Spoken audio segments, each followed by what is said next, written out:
We live our lives surrounded by ghosts, not of the dead, but of the unknown. We move through our cities in a river of faces, a million strangers, each a universe of secrets.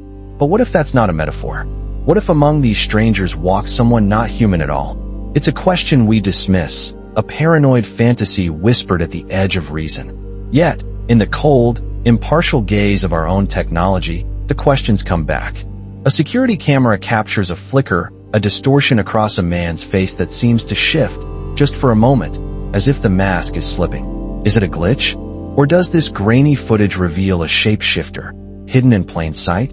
We are told to trust our eyes, but what do we really see? Look closer. In a crowded street, a man's eye reflects the city lights, but for a fraction of a second, the pupil constricts into an unnatural slit. Could alien eyes truly hide behind a human gaze? Down in the subway, amidst the tired commuters, one figure seems to flicker between a human and an inhuman outline, a phantom on the edge of perception. It's a feeling, a deep, primal unease that some passengers might not share the same origin. These aren't just feelings. For decades, there have been whispers, stories buried deep in archives. Journalists once chased leads too dangerous to print, scanning secret files filled with redacted documents and holographic silhouettes of figures that were anything but human. The evidence trail is a breadcrumb path of the bizarre. An old photograph from a 1960s UFO sighting, tacked to a corkboard, seems to connect crafts in the sky with infiltrators on the ground. In sterile labs, scientists hold vials of blood that shimmer with an unnatural color, containing anomalies science cannot explain. They find DNA strands that seem to be woven from an alien thread. We see it in the flesh. A hand reaching for an ID card, its veins bulging unnaturally, the very texture of the skin seeming to shift. A man signing a form at a government office, his hand shaking as faint glyphs flicker for an instant along his wrist. These are not tricks of the light. They are subtle slips, moments of horrifying revelation. In a grimy restroom, a face under a flickering light momentarily shifts its outline, a ripple of distortion across the skin. What if a human mask can slip, even for just a second? This isn't a random phenomenon. It points to a coordinated, silent infiltration. They move freely on our highways, figures standing on the roadside, unnoticed by speeding cars. They blend into our offices, living as co-workers whose hands shift while gripping a coffee cup. They are in our marketplaces, their shadows stretching in ways that defy the sun. They are even in our neighborhoods, warm lights glowing from suburban homes while a tall figure watches from a shadowed alley. They stand among our children playing in their yards, completely unnoticed. The uncanny familiarity is the deepest horror, the warning that infiltrators may already live as our neighbors. And the evidence suggests they have reached the highest echelons of society. In the cold marble halls of government, a faint silhouette stands among seated officials, unseen. At a city council meeting, a figure flickers abnormally under the glare of a camera flash. We see it in corporate boardrooms, where executives with stern faces may be hiding a holographic distortion.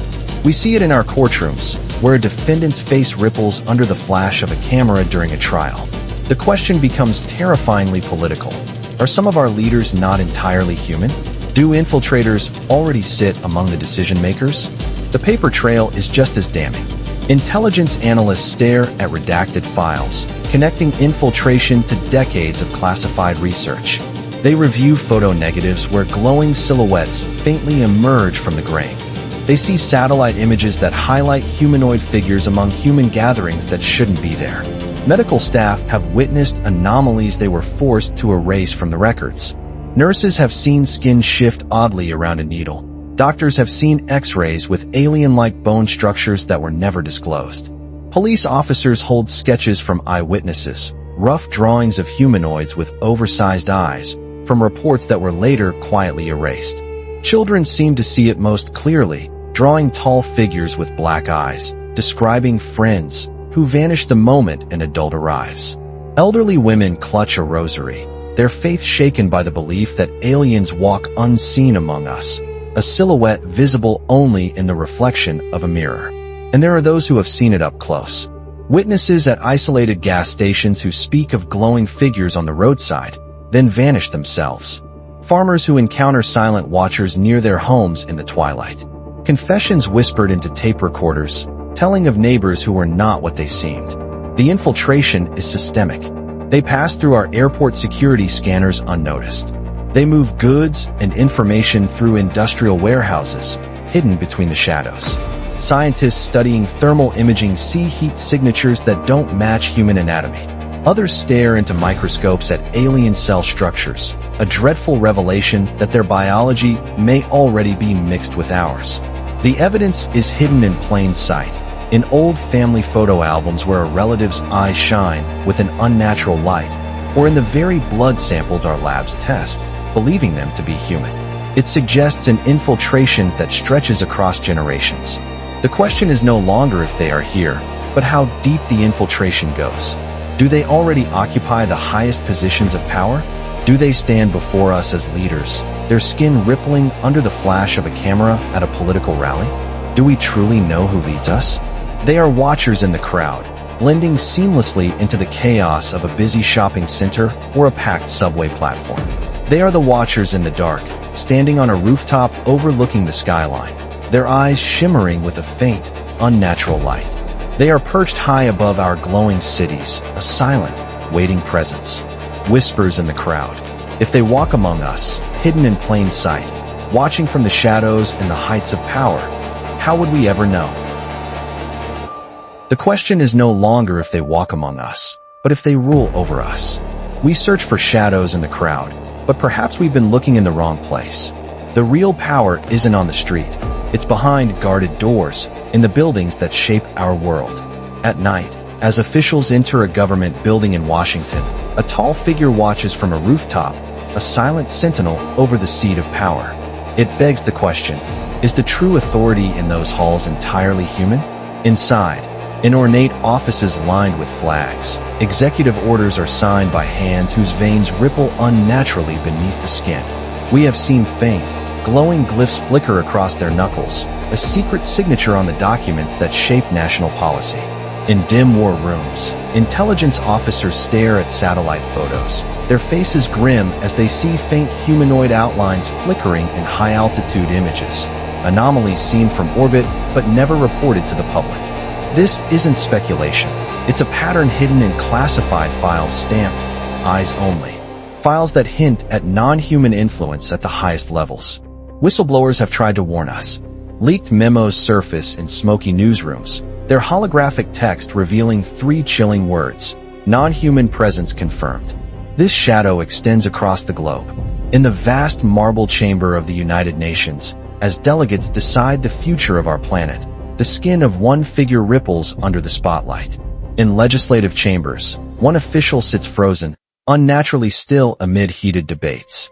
During UFO disclosure hearings, a strange distortion flickers across one of the delegates, raising the terrifying question, are these hearings being shaped by the very beings we seek to expose? We see it in their eyes. On a debate stage, under the harsh glare of television lights, a politician's pupils flicker into vertical slits for an instant, a slip the cameras occasionally catch but our minds refuse to accept. Their influence reaches into the heart of our defense.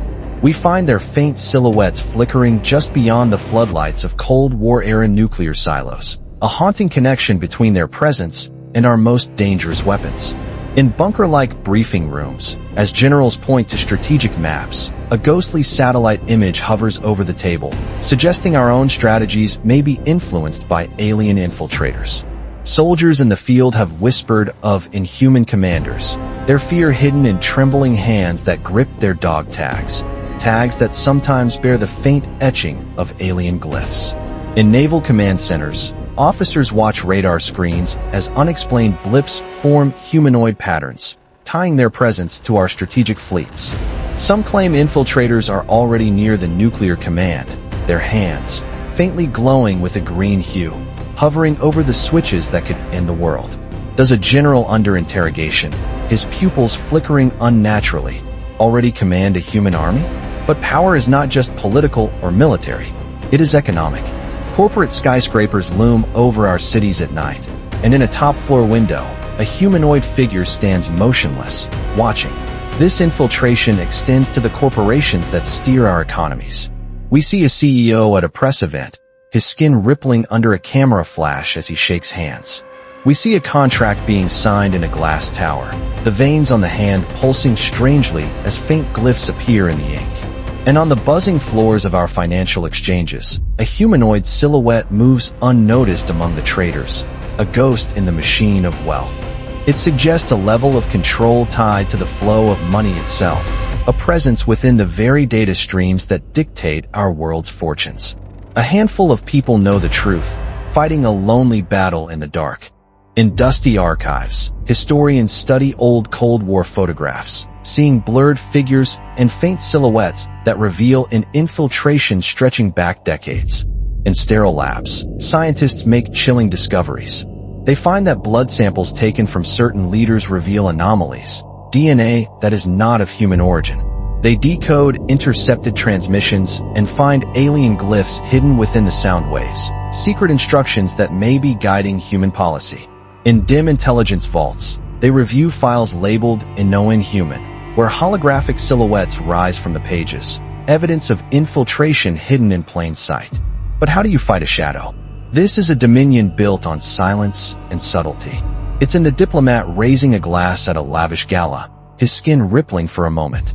It's in the glitch on a giant screen at a press conference, where a politician's face briefly distorts for the world to see, before the feed is corrected. They are perched on overpasses, watching VIP convoys speed through the night. They stand on the runways of our most secret airbases. Their influence is in the very technology we use, a digital network mapping their influence through our systems. Their mark is on the human eye reflected in a laptop screen, where a vertical pupil appears for a second before vanishing back into disguise. They are the silhouettes perched atop the domes of our capital cities, gazing out over the monuments as if they own them. They are a dark shape drifting above the skyline, unseen by the crowds below. Shadows and power. If they stand among our leaders, if they command our armies, if they already rule beside us, what remains truly ours? What remains truly ours? The final, most terrifying answer may be nothing. Not even the vessel we inhabit. The infiltration isn't just in our halls of power, it's in our blood, in our DNA. Deep underground, in secret laboratories, a quiet work is being done.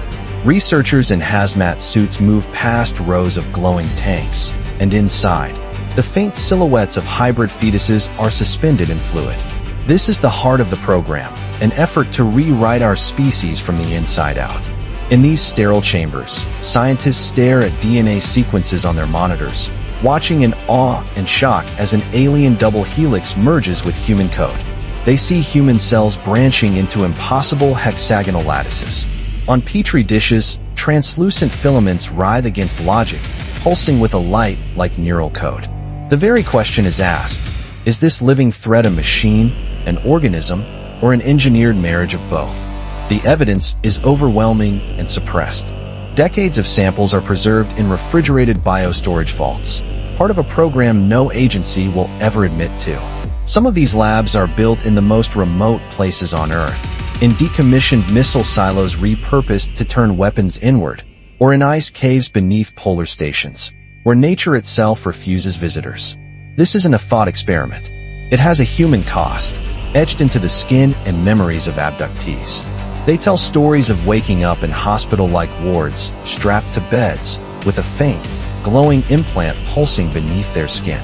Surgeons have extracted metallic shards from their bodies, objects etched with strange glyphs that pulse with their own light.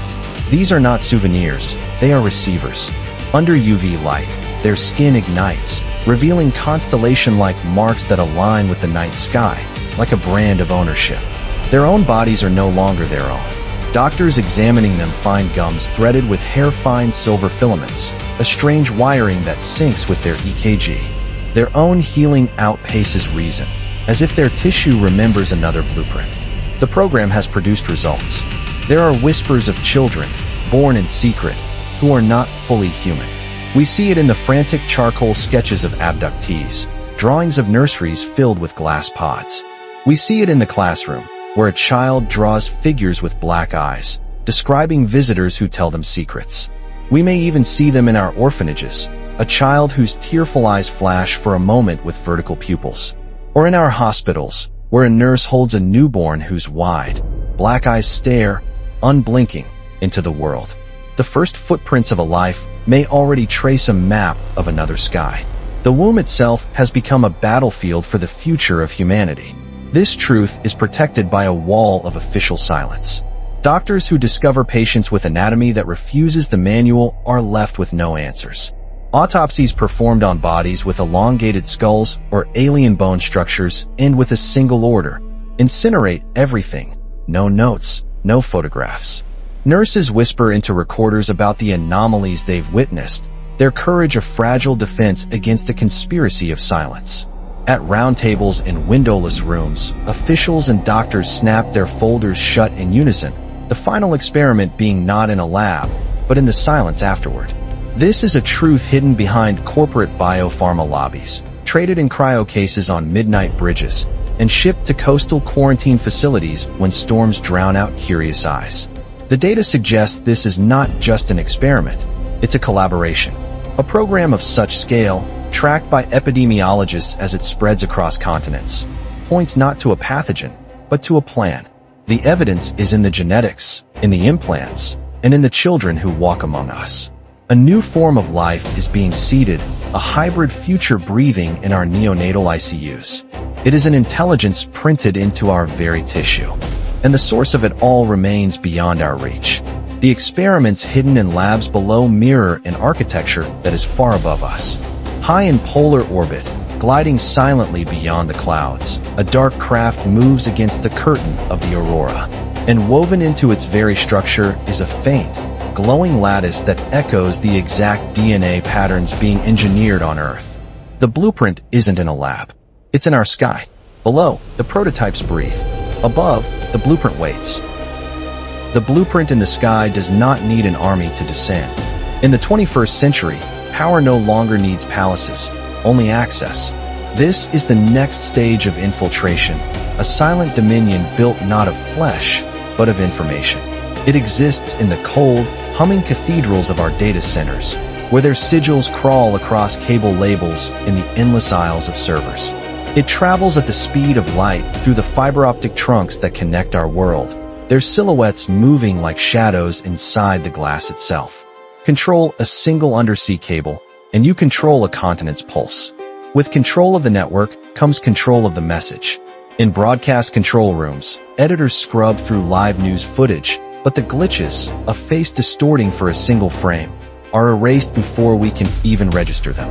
They use social media as a weapon, where influencers with smiling faces become unwitting carriers for mimetic glyphs that spiral out to the crowd, because ideas can be infected just like cells. In quiet think tanks, policy papers are written by committee, but faint, glowing edits arrive line by line from nowhere, authoring a consensus that serves a hidden agenda. The goal is to edit the message so the message, in turn, edits us. This dominion is not just persuasive, it is pervasive. It watches. It's in the metropolitan CCTV hub, where their silhouettes step between monitor feeds without ever appearing on a single one. It's in our homes, where the listening ring of a smart speaker pulses like a breath, a whisper of surveillance from our own kitchen counter. It's in the sky, where swarms of drones rehearse in perfect synchronization, their movements guided by a command lattice we cannot see. And it's in the shape of the small, a microdrone perched on a windowsill like an insect, the new empire's tiny, silent spy. This is a system of automated trust, where borders become a rumor for those the gates cannot see. At airports, their phantom profiles slip through facial recognition corridors untouched. At corporate lobbies, an employee's iris is scanned, the pupil slipping vertical for a beat, yet a glowing glyph overrides the alarm, granting sanctioned trespass. A passport under UV light may reveal all the right constellations of microtext, but it can also hide a non-human ridge print ghosted just beneath the photo. Their control is woven into the fabric of society. In the anechoic elegance of central bank boardrooms, their glyphs drift across the dashboards that decide the fate of economies. On skyscraper facades, global stock tickers stream numbers like rain, but their silhouettes are there, swimming upstream against the digits, the invisible hands that turn the tides of fortune. They have turned tribute into data and convenience into a velvet chain. Every time a credit card is tapped, a circuit path travels up the user's vein, a return on an unseen investment. It's an empire built by checkbox, with every thumb that scrolls past the dense legalese of a terms of service agreement granting a little more consent. And this silent, digital oversight has absolute, physical consequences. In a utility control theater, they can trace a finger across a grid map and watch a coastline of cities go dark, editing a city's memory of the night. Their sigils migrate from container to container in our shipping ports, tying global logistics to a velvet leash. They stand as silent watchers inside our nuclear power plants, their shadows drifting across alarm panels without triggering them, a presence near the switches that can end civilizations. From city command vans, they can rewrite the street like code. Even our systems of justice are not immune. In courtrooms, a witness's jaw may double for a single, glitching frame on a monitor, while a judge's hand, tendons tightening on a gavel, reveals a glowing lattice crawling just under the skin. They are present everywhere we cannot see. They are in the algorithms that tune our taste, the smart thermostats that command our comfort, and the credit scores that gamify our obedience. They have built a benevolent dictatorship by dashboard, where optimization is simply control that smiles. High above, in the cold silence of space, radio telescopes pivot to the stars, but not all listeners are on Earth. A dark craft paces the planet's edge in perfect silence, a phantom in our orbit, the unreachable throne of an invisible empire. This is the silent dominion, never marching, always present. An era of silent dominion, built upon managed speech and imperceptible control, was never destined to be permanent. It was merely the foundation for what was to come. The profound quiet that had settled over the world does not break with a whisper, but with a single, global command. On every digital screen, from handheld phones to massive city billboards, a terrifying headline vibrates into existence. Polar event detected. This is not a news bulletin or a request for attention. It is a summons for all of humanity. Inside observatories across the globe, astronomers scramble to their consoles, their faces illuminated by the frantic glow of sky maps displaying impossible data. The charts show 3 perfect triangular trajectories converging with impossible speed on the planet's poles. In the chaotic nerve centers of global newsrooms, producers frantically shout cues, attempting to orchestrate a storm of managed panic, but their efforts are futile. For a single, chilling frame, a ghostly silhouette freezes on every broadcast feed, a haunting signature from a signal that has now made its presence known. Across the planet, the world holds its collective breath. From city to city, from crowded streets to isolated rooftops, all human activity ceases as every eye turns toward the sky as one. Then, as if responding to a silent, planetary cue, a great and unnatural darkness rolls across the continents. A megacity blackout cascades block by block, silencing the incessant noise of modern civilization and, in doing so, revealing the stark, brilliant tapestry of the constellations above. And there, in that sudden, enforced quiet, they are revealed to all. 3 immense, dark shapes hold a stationary, silent vigil in the upper atmosphere, their presence igniting the heavens with a furious, boiling aurora. On the ground, our own systems of power and control begin to fail catastrophically. At the United Nations headquarters, interpreters simultaneously remove their headsets in utter confusion as the simple carrier tone itself seems to speak in an unknown language. Deep within hardened military bunkers, a soldier's hand whitens as he grips a launch key, only to be met with a softly glowing lockout sigil on the console screen. The choice to act has been taken from humanity. Someone, or something, has already chosen no. This is not a new story. It is, in fact, the oldest one we have. In dust-lit archives, historians carefully open ancient codices detailing star omens, their delicate vellum pages depicting constellations that perfectly mirror the celestial choreography of tonight's sky. In laboratories, archaeologists gently turn ancient bronze discs, watching in disbelief as their interlocking spirals snap into perfect alignment with the live sky map being projected on the wall. A terrifying and humbling realization dawns upon them all. These visitors operate on a cycle of repetition, an event we have simply dismissed and categorized as myth. The proof of this long history lives not just in stone and metal relics, but within our very flesh. In makeshift triage tents set up in the darkened cities, small implants located beneath the skin of survivors begin to pulse with a frantic, rhythmic light. Their internal waveforms are answering the silent, powerful cadence of the aurora raging above them.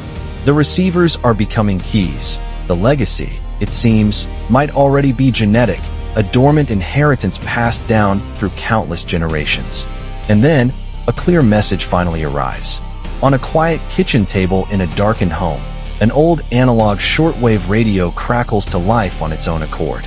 The needle slides with purpose to an unmarked frequency band, where three distinct glyphs begin to repeat in a clear, deliberate, and unmistakable sequence. In blackout rooms around the world, cryptographers and linguists race against time to decode the alien signal. The phonemes and patterns assemble themselves not into words, but into a single, geometric phrase that communicates a clear intent. This is not an act of conquest, nor is it a demand for surrender. It is an invitation. Humanity musters its reply. At a remote desert launch site, engineers align a massive transmitter, sending a narrow, focused beam of energy into the column of night. A careful, deliberate, and thoughtful response to the call. We spoke. They answered. Who speaks next? The invitation is answered. On a vast glacier ridge under the boiling green sky, a landing zone begins to form as a fine powder of ice spirals upward in silent, powerful vortices. As massive naval icebreakers hold their positions offshore, a silent ceasefire between two world powers, a doorway of compressed, shimmering light takes shape within an opening corridor of ice. A threshold has been drawn between our world and theirs. Legacy, it turns out, is a door. Invasion is but a single step. One person is chosen to take that step, an abductee, their identity confirmed by a crystal sensor that recognizes the dormant star map encoded within their very veins. Dressed in a heavily insulated environmental suit, a lone envoy for all of humankind begins to walk across the crunching ice, their breath fogging the inside of their visor as they approach the impossible light. It is just one step, but it is an answer to 1,000 years of questions whispered in the dark. As the envoy crosses the threshold, the immense triangular craft above silently turns edge on. It does not fly away into the void. Instead, it dissolves, transforming into an intricate lattice of pure light that wraps itself around the aurora, becoming one with the celestial display. From this new form, a memory script, a powerful cascade of pure information, spirals down the planet's magnetic lines, flowing unseen and unfelt toward the sleeping cities of the world. The Black Knight, the silent, mythical watcher of our world, once stood guard over humanity. Now, the memory it protected chooses us as its inheritors. This is our legacy, or perhaps the first term of a new and binding pact.